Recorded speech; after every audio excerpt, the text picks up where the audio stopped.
요한계시록 22장 10절 말씀. 또 내게 말하되 이 두루마리의 예언의 말씀을 인봉하지 마라. 때가 가까우니라. 아멘. 요한계시록의 이 말씀을 우리가 같이 지금 보고 있는데, 수요일마다 보고 있는데요. 이 말씀을 한번 쭉 다시 요약하면서 같이 말씀을 보도록 하겠습니다. 요한계시록 22장 13절 말씀에 보면 알파 오메가요, 처음과 마지막이요, 시작과 마침이다, 이렇게 되어 있습니다. 그것은 처음에 시작에서 마지막으로, 시작으로 해서 마침으로, 알파로 시작해서 오메가로 마치는 그런 말씀들을 이야기하는 건데요. 성경도 순서가 되어 있습니다. 그래서 앞에서부터 뒤로 이렇게 순서가 돼서 뒤가 이제 완성이 되는 그런 말씀입니다. 요한계시록 1장 2절의 말씀에 요한이 본 것, 1장 4절에 일곱 교회 일곱 영, 1장 7절에 볼지어다 각 사람이 볼 것이다 그랬고요. 1장 10절에 나팔 소리 같은 음성을 들었는데 귀가 열렸다는 거죠. 이게 들었으니까. 1장 18절에 전에 죽었다가 살아난 자, 사망과 음부의 열쇠를 갖다, 그러니까 주인이라는 얘기예요. 생명도 사망도 주인이 있는데 그 주인이라 그 말입니다. 2장 4절 5절에 처음 사랑, 처음 행위를, 하나님의 낙원 생명나무 열매를 준다 그랬어요. 잠언 3장 18절에 생명나무는 지혜다, 지혜가 생명나무라 이렇게 되어 있습니다. 말씀이신 예수님을 말합니다. 그게 생명나무란 얘기고요. 2장 11절에, 요한계시록 2장 11절에 둘째 사망의 해를 받지 않게 해주겠다. 둘째 사망을 안 받으니까 계속 살아있다는 얘기죠. 첫째 부활에 살아있다는 얘기입니다. 그러니까 열려놨다는 말이에요. 2장 17절, 감추었던 만나를 주고 흰 돌, 새 이름을 주겠다라는 그런 말씀입니다. 그러니까 이제 감추었던 걸 이제 드러내서 알려주는 거죠. 그리고 새 이름을 주죠. 2장 28절에 새벽별을 주고요. 새벽별은 예수님, 천국, 어둠이 지난 아침을 의미합니다. 그러니까 사망이 지나서 부활했다 그 말이죠. 3장 5절에 흰옷을 입고 생명책 이름을 지우지 않는다, 아버지와 천사들 앞에서 시인한다, 드러낸다는 말이고요. 3장 7절에 열면 닫을 사람이 없고 닫으면 열 사람이 없다. 창세기부터 요한계시록이 다 완성되었다. 또 법궤 뚜껑이 다 완성이 되었다. 이제 그런 이야기를 우리가 볼 수가 있습니다. 그 다음에 이제 우리가 3장 8절 말씀하면 열어놓고 있겠다 그렇게 되어 있습니다. 창세기가 계시록이고, 머리가 꼬리고, 열림은 닫힘이고, 닫힘은 열림이고요. 시작은 끝이다. 이렇게 열어놓고 있겠다. 이미 다 완성됐으니까 앞에와 뒤가 같다 이거죠. 그러니까 창세기하고 요한계시록은 분리된 책이 아니라, 원래는 읽으면 다 분리되어 있잖아요. 이게 하나씩 나눠져 있는데, 이게 이제 열어놓고 있겠다 그렇게 되어 있으면 앞에하고 뒤가 같아, 이렇게 같아져서 창세기가 요한계시록이 되는 거고요, 요한계시록이 창세기가 되는 겁니다. 그렇게 같아지는 거예요.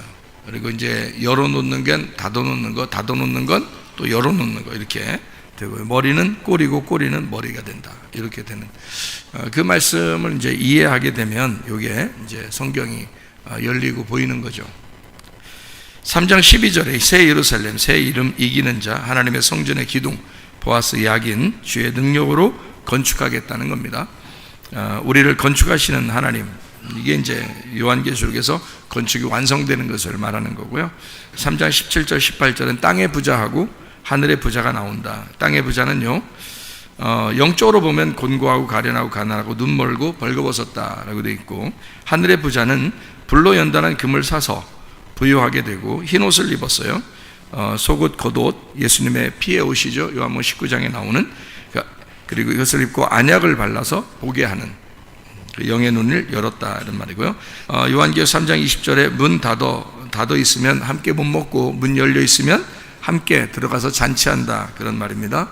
신랑이 신부를 품고 이 땅에 와서 십자가에 죽으시고, 신부가 신랑을 품고 결혼생활, 어린 양의 혼인잔치에 들어가서, 잔치에 들어가서 함께 먹고 함께 마신다 그 말은 교회생활, 그리고 이 교회 생활이 나중에는 천국 새 예루살렘의 생활이 된다 그게 이제 하늘에 올라가면은 성전이 안 보인다. 어린 양이라는 성전이 안 보인다. 이렇게 돼 있고, 그 안 보인다는 말은 없다는 게 아니라 속에 품어서 그래요. 그러니까 교회가 예수님을 품고 있어서 그렇습니다. 그래서 안 보이는 거죠. 그러니까 신부가 신랑을 품고 있다. 이렇게 보면 됩니다. 신부가 신랑을 품고 있다. 이렇게. 아니, 신랑이 신부를 품어야지. 또 왜 그렇게 말하냐 하면 그게 여러분이 이제 몰라서 그런 거고요. 신랑이 신부를 품고 있다는 것은 창세기 2장에 나오는 얘기예요. 신랑이 신부를 품고 있어요. 근데 이제 거기서 갈비뼈로 이제 나왔죠, 그죠? 이제 여자를 만들어냈단 말이에요. 원래 품고 있었는데, 그래서 품고 그 여자가 잘못했는데, 갈비뼈가 잘못했는데 아담이 같이 먹었어요. 3장에, 창세기 3장에 선악과를. 그래서 이 여자를 갈비뼈를 이제 자기의 죄하고 일치시킨 거죠. 그래서 품고 예수님이 오셔서 죽으시는 거예요. 그게 이제 예수님 신랑이 우리 땅에 오셔서 나를 품고 죽으신다는 걸 의미하는 거예요. 그러고 난 다음에 죽으시면 어떻게 되냐면 예수님이 영으로, 자기가 영으로, 그러니까 예수님의 영이죠. 영은 안 보이잖아요. 성령님은 안 보이잖아요. 그 성령님으로 우리 신부들에게 들어가요. 신부들에게 들어가서 그 신부들 속에 살아요. 그러니까 성령님이 신부들 속에 들어와서 한단 말이에요. 그러니까 우리가 예수님을 품은 거죠. 무슨 말인지 알겠죠? 그러니까 말씀이 나를 품고 죽으시고 이 땅에 와서, 그리고 나는 예수를 믿고 말씀을 내 안에 품었다. 이렇게 되는 거죠. 그게 이제 천국이라 그러는 거예요. 그거를 요한계시록 3장 20절에는 문을 열어라. 네 문을 열어라. 열어라는 말은 무슨 말이라고 했어요? 찢어라 그러죠. 네 가슴을 찢어라. 그러면 예수님이 들어가겠다는 겁니다. 그러니까 뭐가 들어가겠다는 거예요? 예수님이 들어가겠다는 말은 말씀이 들어오겠다는 뜻이에요. 그러니까 성령님이 들어오시겠다 그 말이거든요. 말씀이 들어오면 어떻게 해요? 내가 그 말씀을 품고 성령님을 품고 함께 먹고 마시는 거죠. 그게 천국 생활이란 말이에요. 그걸 교회에서 하는 거라고요. 그러니까 교회가 천국 생활인 거예요. 그게 이제 우리가 죽으면 이제 영원한 나라에 가는 건데, 그게 천국이라 그래요. 그게 새 예루살렘이라. 요한계시록 21장에 2절, 10절, 22절을 보면 이해가 되는 그런 말씀입니다. 요한계시록 3장 21절, 아버지 보좌에 함께 앉게 해주겠다, 그렇게 이야기했어요. 나를 깔고 앉으시고 승리하신 주님이 보좌에 앉아 계신다, 이제 그런 말이고요. 요한계시록 4장 1절에 열린 문을 두었다. 4장 2절에 성령에 감동되었더니 보라, 하늘에 보좌를 베풀었고 보좌 위에 앉으시니가, 앉았다는 말은 일이 끝났다는 말이에요. 안식한다는 말이에요. 다 이루었다는 말입니다. 창조가 완성됐다는 말이에요. 그게 앉았다는 말로 표현되어 있는 겁니다. 그러니까 계속 요한계시록은 처음부터 쭉 이렇게 예수님이 앉아있는 것으로 이렇게 묘사가 되죠. 그 말은 일이 끝났기 때문에 그렇습니다. 요한계시록은 완성을 나타내는 책이잖아요. 그래서 완성을 하는 것은 일이 끝났다, 안식한다, 다 이루었다, 창조가 완성되었다, 다 열어놨다, 이제 이런 것으로 이렇게 말씀하는. 그래서 요한계시록을 처음부터 끝까지 뭘로 우리가 요약을 지금 하고 있냐면, 수요일마다 뭘로 요약을 하고 있냐면 열어놓는다는 것으로 요약을 하고 있는 거예요. 열어놓는다. 그러니까 요한계시록은 열린 책이란 말이에요. 그러니까 닫아놓은 책이 아니고 열어놓은 책이란 말이에요. 그래서 부활도 열어놓은 거죠. 찢어지는 것도 열어놓는 거죠. 그죠? 앉아있는 것도 이게 다 완성됐다는, 열어놓는다 그 말이에요. 그걸 얘기해 주는 거예요, 여러분에게. 요한계시록 4장 5절에 일곱 등불, 하나님의 일곱 영이라 그래서 일곱은 완전하고 완성됐다는 말이고요. 등불이라고 하는 영이다. 그러니까 완성된 영, 완성되었다, 끝났다 그 말입니다. 완전한 하나님의 영을 의미하는 거죠. 4장 6절 유리바다, 내 생물 눈이 가득하다, 이렇게 되어 있고요. 유리바다도 다 열렸다는 거죠. 4장 7절 사자, 송아지, 사람, 독수리, 사복음서, 예수님의 형상을 말하고요. 내 생물, 성막, 내 구퉁이, 그리고 동서남북을 의미한다. 요한계시록 5장 2절에 일곱 인을 뗀다 할 때 시작을 의미하죠. 그런데 이 일곱 인, 일곱 나팔, 일곱 대접, 이것은 심판과 구원을 같이 가져오는, 한쪽에서는 화를 당하고 한쪽에는 복을 주는 거죠. 그러니까 내 악한 부분은 화를 당하는 거고 내 선한 부분에게는 복을 주는 그런 장면이에요. 그래서 그거를 우리가 알고 이제 보면 이해가 되는 거죠. 노아 홍수 때도 마찬가지였죠. 위의 물과 아래 물이 합쳐졌더니 심판을 받고 노아 방주에 들어간 사람들은 구원을 받고 이렇게 되죠. 그러니까 하늘문을 열고 심판하는데 한쪽은 심판받고 한쪽은 구원받더라. 예창조가 심판받는데, 예창조라는 건 내가 이 땅에 태어난 것이 예창조예요. 그러니까 땅에 태어난 자체가 악한 거라 그랬죠. 그러니까 그 예창조가 심판받는. 그래서 출애굽기에서도 애굽 재앙이 있는 겁니다. 애굽에서는 10장인데 애굽 재앙이 있는 거예요. 그리고 요한계시록에는 7인, 7나팔, 7진노의 대접, 이렇게 심판하고 구원하는 장면이 나오죠. 5장 6절에 어린 양 7뿔 7눈을 가진 하나님의 7영이라 그랬어요.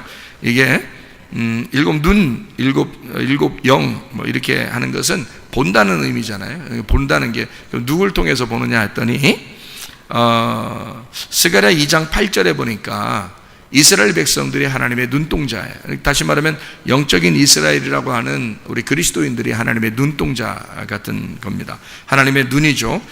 성막으로 말하면 성막 밖에 지키는 사람, 그리고 성막 안에 지키는 사람. 이게 밖에 지키는 이스라엘 백성들 12지파죠. 그 다음에 안에 지키는 법궤를 지키는 레위인 제사장들 12 레위인 지파들이죠. 이렇게 나타내는 성막 밖에하고 성막 안에 있는 안과 밖에. 그래서 요한계시록에 보면 이게 안과 밖에 눈이 이렇게 가득해요. 내생물이 그 7영 이렇게 눈이 가득하고 그러는데요. 안과 밖에 가득하다는 이 말은 이스라엘 백성이 성막의 밖에 지키고 안에 지킨다 이래서 그런 거예요. 눈이 다 있잖아요. 이렇게 그래가지고 그게 지킨다는 그런 의미를 갖고 있기 때문에 그런 거거든요. 그래서 하나님의 눈 이렇게 돼요.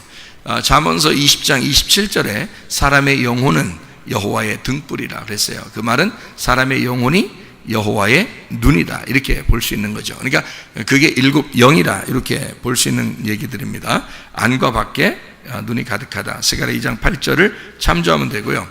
요한계시록 5장 8절에 네 생물, 예수님의 형상입니다. 성막, 동서남북, 사자송아지 사람, 독수리, 사복음서 말합니다.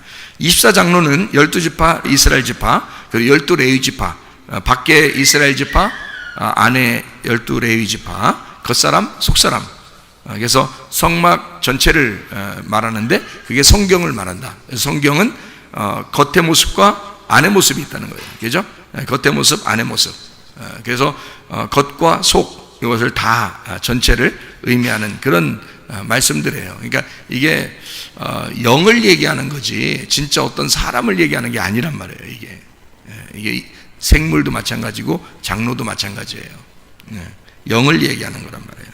5장 12절 음성이 나왔다는 그 음성이라는 것은 나팔소리 같은 그 음성인데요. 푸훈의 폭로, 소리, 화이농, 밝게 빛나다, 보이다, 부어스, 발광, 반짝이다, 빛. 그래서 이걸 빛이라고 합니다. 그러니까 이 음성은 빛이라고 그래요. 말씀, 생명. 잠언서 5장 12절 음성이라고 하는 건 그래서 빛으로 드러난다. 다시 말하면 빛이라고 하는 것은 말씀이고 빛이라고 하는 건 생명입니다. 그래서 빛이니까 어둠이 아니죠. 그러니까 드러나는 걸 얘기하는 거죠. 그러니까 열어놓는 거죠. 열어놓는다, 열린다 이런 의미입니다. 요한계시록 10장 2절입니다. 편호인 작은 두루마리. 펴놨잖아요. 10장 8절 편호인 두루마리, 10장 9절 작은 두루마리 되어 있고요. 11장 19절이요. 하나님의 성전이 열려 하나님의 언약궤 이렇게 보입니다. 14장 1절 어린 양의 이름 그리고 아버지의 이름 이렇게 되어 있습니다. 14장 3절에 새 노래를 불러요. 14장 4절에 하나님과 어린 양에게 속한 처음 익은 열매가 있습니다. 15장 2절에 불 섞인 유리바다, 짐승과 우상과 그 이름의 수 666을 이기고 벗어난 자들이 유리바다가에 섰다 그랬어요. 유리바다는 어떤 바다를 얘기한다고요? 투명하다는 얘기죠. 투명하다는 얘기는 보인다는 얘기고 열렸다는 얘기예요. 그러니까 어떤 사람이 열린다는 거예요? 예, 짐승의 수를 이기고 올라온 사람들이 열렸다는 얘기예요. 그러니까 우리가 짐승을 따라서 가는 사람들은 말씀이 열리겠어요? 안 열리겠어요? 안 열려요. 열리면 이상한 거지. 그리고 예수님이 이 땅에 와서 주로 이렇게 뭐 얘기하려면 그냥 직접 얘기해요? 아니면 비유로 자꾸 얘기해요? 비유로 자꾸 얘기하죠. 왜 그런다 그랬어요? 이사야서에 예언이 되어 있는 말씀을 비유로, 나는 너희들에게 비유로 얘기한다. 이사야에서 말했지 않느냐 그랬어요. 그래서 왜 비유를 말하냐면 너희들 못 깨닫게 하려고. 귀는 있어도 못 깨닫게 하고 눈은 있어도 못 알게 하려고, 알지 못하게 하려고 비유로 말한다 그랬어요. 그래서 성경을 모르는 거예요. 사람들이 읽어도 몰라요. 왜? 왜냐하면 이걸 다 이겨야 이게 열리거든요. 이겨야 되잖아요. 그러니까 이긴 사람들에게 열리기 때문에 그렇습니다. 그래서 여기에서 나오는 유리바다에 섰다는 말은 이겨서 투명하게 되었다. 마음이 투명하게 되었다. 마음이 청결한 사람이, 마태복음 5장에 보니까 마음이 청결한 사람이 하나님을 볼 것이다 이랬잖아요. 하나님이 말씀이잖아요. 그러니까 말씀이 보이는 것은 마음이 청결해야 된다는 거예요. 유리바다란 말이에요. 요한계시록 15장 3절에 모세의 노래와 어린 양의 노래가 있어요. 모세의 노래는 구약이고 어린 양의 노래는 신약입니다. 쉽게 얘기해서 그렇게 얘기할 수 있죠. 15장 5절에 하늘 증거 장막 성전이 열리며 이렇게 되어 있어요. 16장 15절에 도둑이 나와요. 주님이 도둑같이 오신다 그랬는데 이 도둑은 우리를 깨어있게 하고 자기 옷을 지켜서 옷을 입게 만든다 그랬습니다. 그러면 먼저 온 도둑이 있다는 거죠. 우리를 잠들게 하고 벌거벗게 한다. 요한복음 10장 10절에 말하는 먼저 도둑이 오는 것은 너희를 도둑질하고 영혼을 도둑질하는 거죠. 죽이고 멸망시키는 것이다. 그게 뭐라고요? 율법이라고요. 그러면 나중 온 도둑은 뭐라고요? 예수님이라고요. 복음이라고요. 그래서 너희를 깨어있게 한다. 누가복음 21장 36절에 항상 기도하여 깨어있어라 이렇게 이야기했고요. 자기 옷을 지켜서 옷을 입게 만든다 이렇게 했습니다. 그러니까 먼저 온 도둑과 나중 온 도둑을 구분해야지. 요한계시록에 도둑이라고 나오니까 이거 나쁜 거 아니야? 이렇게 생각하지 말라는 거죠. 도둑이라고 하는 이 도둑은 좋은 도둑을 얘기하는 거예요. 그러니까 감추어져서 우리에게 오는데 그게 어떻게 오는 거예요? 말씀이 감추어졌단 말이에요. 감추어진 말씀이 우리에게 오는데 모르게 온다는 뜻이에요. 모르게 오는데 깨달아지는데 그게 영적인 거기 때문에, 그래서 여기를 어떤 식으로 나누냐면 먼저 온 것과 나중 온 것을 알게 되는 거죠. 바울이라고 하는 사람이 원래 처음에 사울이었죠. 사울이었을 때는 그 사람이 예수님을 알았을까요? 몰랐을까요? 몰랐죠. 예수님 몰랐잖아요. 사울이었을 때 예수님 몰랐단 말이에요. 그때는 누구를 만났었을까요? 먼저 온 도둑을 만났었겠죠. 먼저 온 도둑을 만나는 것은 먼저 온 도둑이 누구라고요? 율법이라고요. 그러니까 율법을 너무 잘 아는 거예요. 너무 잘 아니까 이 사람이 마음이 괴로웠겠어요? 안 괴로웠겠어요? 괴롭다고요. 마음이 괴로우니까 스데반을 죽이는 거예요. 마음이 안 괴로운 사람이 그렇게 하겠어요? 사람 죽이면서 또 죽이고 이렇게. 그는 그 율법에 대한 열정, 율법에 대한 열심, 율법을 아는 거예요. 율법을 알면 알수록 너무 괴로운 거예요. 그러니까 그 율법을 벗어나 보고자, 다시 말하면 율법이라고 하는 것을 완성하는 게 뭘까? 그게 자기는 죽이는 거라고 생각한 거예요. 율법을 알기는 아는데 너무 마음이 괴롭단 말이에요. 율법이라는 건 우리의 죄를 깨닫게 하는 거거든요, 계속. 그러니까 이걸 완성하면 어떻게 해야 돼? 이걸 스데반이나 이 예수 믿는다고 하는 그 이단들을, 자기가 생각할 때 그 이단들을 죽여서 제물로 바쳐야 되겠다 이렇게 되는 거죠. 그러니까 그런 정도의 열정, 열심이 있었단 말이에요. 그랬더니 예수님이 나타난 거예요. 갑자기 호련히 우연히 느닷없이 갑자기 막 나타난 거예요. 나타나가지고 뭐라면 두 번째 도둑이 오신 거죠. 이 바울에게 두 번째 도둑이 와서 네가 율법은 알고 있었으나 율법 때문에 너무 힘들었지. 너도 자 복음이라는 게 난데 네가 죽이던 그 사람들이 나를 깨달았기 때문에 이렇게 하는 거야. 그래서 그거를 알려주러 이제 나중 온 도둑이 오신 거죠. 그러니까 이 앞에 있는 율법을 정확하게 알던 바울에게 예수님을 만나니까 얼마나 좋겠어요. 이 복음이라는 게 자기를 완전 자유케 하는 거예요. 그래 이 사람이 너무 이게 좋으니까 생명의 성령의 법이라는 게 있구나. 그래서 이 앞에 있는 먼저 온 도둑, 알고 있었던 율법, 이거를 이 사람은 뭐라고 이름 붙여서 얘기하냐면 죄와 사망의 법이라는 거예요. 죄와 사망, 나를 죽이는 거였다. 이건 나를 죄를 깨닫게 하고 너무 괴로워서 나를 죽이는 거였는데, 이게 죄와 사망의 법이었는데 내게 예수라는 생명의 성령의 법이 왔다. 그게 너무너무 감사해가지고 왜 어떻게 이렇게 되는 거냐면요, 앞에 먼저 온 도둑을 만난 사람이 두 번째 도둑, 마지막 도둑을 이렇게 만나잖아요. 나중 온 도둑을 만나면 이게 말씀이 두 개 다 깨달아지는 겁니다. 그러니까 이 율법에 의해서 정말 죽을 것 같은 사람들, 실제로 죽었던 사람들, 뭐 이런 사람들이 살아나면요, 이게 두 번째 도둑이 이제 찾아오셔요. 그래서 이게 열리는 거예요. 이게 점점점 이렇게 열리는 거예요. 그러니까 바울 사도가 먼저 있었던 말씀을 알았고 거기에 대해서 굉장히 그걸 잘 알았던 사람이니까 이걸 알고 두 번째 예수를 만나니까 이게 다 풀어지는 거예요. 앞에 게 이게 말씀이 두 개겠어요? 아니, 하나야. 말씀이 하나인데 이 율법이 풀어지니까 복음이 돼버리는 거야. 그래서 이 바울이라는 사람이 나중 온 도둑, 그러니까 예수를 만난 것이 얼마나 날 자유하게 하고 생명을 주고 성령이겠냐 이게. 그래서 그거를 생명의 성령의 법이라고 얘기한 거예요. 그러니까 그러니까 바울 사도는 다 정확하게 이런 것을 얘기하는데 겉사람과 속사람 이런 얘기를 하죠. 껍질과 알곡에 대한 이야기를 하고요.